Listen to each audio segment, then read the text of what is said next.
After watching Georgia's defensive line absolutely destroy the NFL Combine this past weekend, I just had one thing running through my head the entire time, and that is how in the world is Kirby Smart and Trey Scott going to replace these elite defensive linemen that they had from this past year who will no longer be on the team. I'm talking about massive Jordan Davis, 6'6", 340, an elite athlete on the edge, and Trayvon Walker, a guy who could be a top 10 pick, and of course, Devonta Wyatt. Those guys are a big reason why Georgia won the national championship. They're going to be really, really tough to replace, and I'm not sure Georgia has the guys on the roster right now to replace those guys in a good fashion, right? I mean, you can't replace 6'6", 340. There's not a guy on the roster who can do that. Trayvon Walker, they don't have an athlete at 270 who can get after the passer and stop the run like he did. And of course, Devonta Wyatt, 300 plus pounds, an absolute wrecking ball in the middle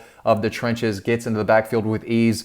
I'm not sure how they're going to replace those guys, but they have plenty of talent, young talent on the roster who have been waiting their turn and just need an opportunity to show Georgia fans what they can do. Now, of course, they have edge rushers and guys who can get after the passer, right? Nolan Smith is back. Robert Beal is back, but they're going to need some guys to step up in the middle of Georgia's interior defensive line. Now, Jalen Carter, again, could be the best of the bunch. Of course, he'll be back for his junior season and probably a top 10 pick in next year's draft. So he's the guy, one of the best returning defenders in all of college football. So at least they have that piece. They've got some guys off the edge, but they're going to need help from a few guys, and that's really what this video is all about. There's a few names that I have in mind who I think have the ability to step up and make a lot of plays. They don't have to replace Jordan Davis' size or Trayvon Walker's athleticism or Devonta Wyatt's quickness. They need to replace that production. They need the 6 sacks that Trayvon Walker had. They need to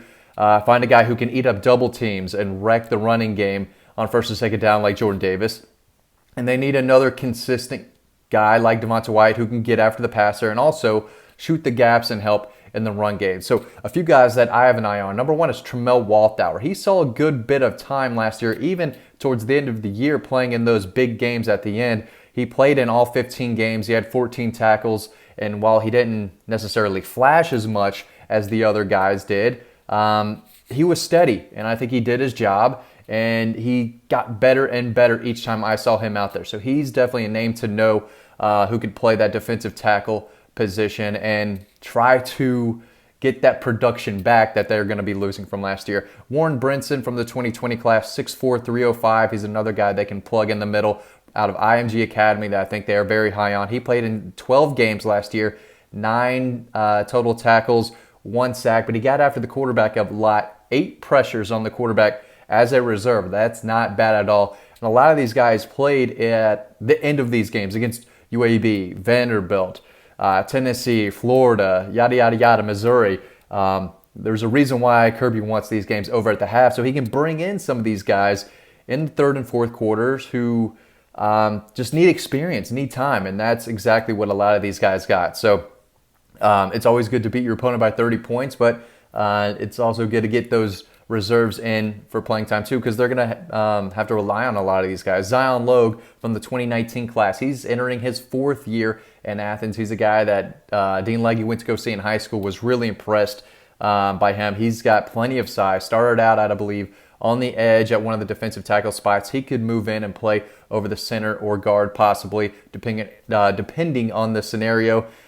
He played in 15 games last year. A lot of that, of course, came in garbage time. 11 tackles, had 1 big sack against Auburn. That was a 9-yard loss. So he can get after it. I think he's a guy who is going to surprise a lot of people. We've been high on him for a while. Just he hasn't been better than Trayvon Walker and Devonta Wyatt and Jalen Carter and those guys. I mean, you can't play 6 defensive linemen each time. So we saw how good they were last year because I think 3 of those guys, of course, Tremel Walker, Jordan Davis, Devonta Wyatt, are all going to be first-round picks. So it's not like these guys who have been sitting on the bench are bad players. They just weren't as good as the older first-round talent that were ahead of him. So Zion Logue, Warren Brenson, Tremel Walthower, 3 guys who can play on the interior that I think Georgia fans need to keep an eye on, especially this spring as they continue to work and get better. Another guy, Nazir Stackhouse, someone that I saw quite a bit in high school. He just got better and better and better, put on a ton of weight since he's been in Athens. He's at 6'3", 320 right now. So he's not 340. You know, he's not going to bring Jordan Davis type of size because those guys just don't grow on trees, right? So you're not going to replace his mass, strength, and power. But 320 is not light. He's got some mass on him and some strength. He played in 9 games, had 2 tackles for a loss and 1 sack against UAB. He can get after the quarterback. I've seen it with my eyes. He did it a lot at the high school level. And I think he's a guy who is slowly getting better and better and better. And he's another guy who I think is going to surprise a lot of people because he's going to have to play. A lot of these guys have to step up and, again, replace the production. They don't have to be as good as Tremel Walthower or Jordan Davis. You just have to get the same amount of tackles, get after the quarterback as much, and we'll see if they can do it. And again, there's a lot of young talent that Trey Scott is working with and developing. He's become one of the best developers in all of college football, especially with what he's done with 2 3-stars, Jordan Davis and Devonta Wyatt, turning them into likely first-round picks, and took a 5-star Trayvon Walker and made him a shiny 5-star, right? Could be a top 5 pick after what he did at the Combine. Timon Mitchell, another guy to know who's got a couple years under his belt. Tyrion Ingram Dawkins, a lot of people thought he was a 5-star out of high school from last year's 21 class. I think he sat out last year, didn't play, but he's another guy who might surprise people if he continues to work and get better. Jonathan Jefferson, big, strong kid from Douglas County that I saw a good bit in high school. He's a name to watch. Bear Alexander and Kristen Miller, of course, incoming freshman. Bear Alexander's hurt right now. He's going to miss the spring.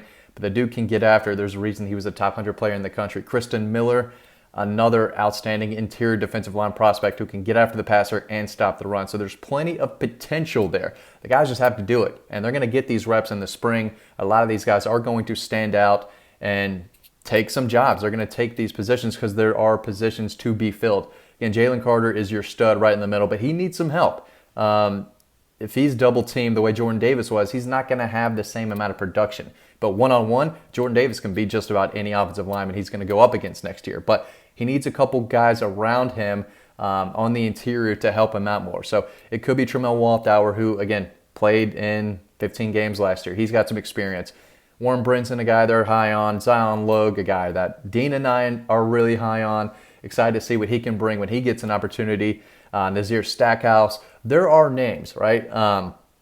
We just haven't heard from them yet because Georgia's defensive line was one of the best we've seen in a long, long time last year. But they did get into some games as a reserve role, and that's what happens when you blow out opponents. You can get those backups in, and I think that the experience they got late in games will help them, of course, this spring and help them to become potential starters. Some of these guys are going to be starters. I mean, they just have to be. You got to play someone.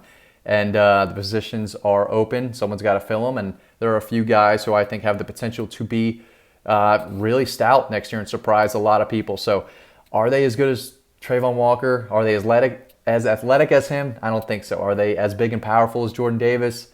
Not so sure. Are they as quick as Devonta Wyatt was for a guy at 300 pounds? I'm not sure, but they have a chance to surprise us. So whoever wins the job is going to beat out some really good players. I know that for sure. It's going to be competition day in and day out for those spots along the defensive line, and whoever wins them is going to be a really good player. So we'll see what happens. I do think the defensive line overall could take a step back. I mean, it only makes sense, but I don't think it's going to be a giant weakness. These guys are going to get an opportunity to play, and I think they're going to surprise a lot of people. So that's my thoughts on the defensive line. We're going to be talking about a lot more of this, positional breakdowns. It's a long off season. We're going to dive more into this as we inch closer into the spring and into the summer. Guys, thanks for watching this video. As always, stay tuned to the next one coming up right now, and I'll see you over on Dog Post.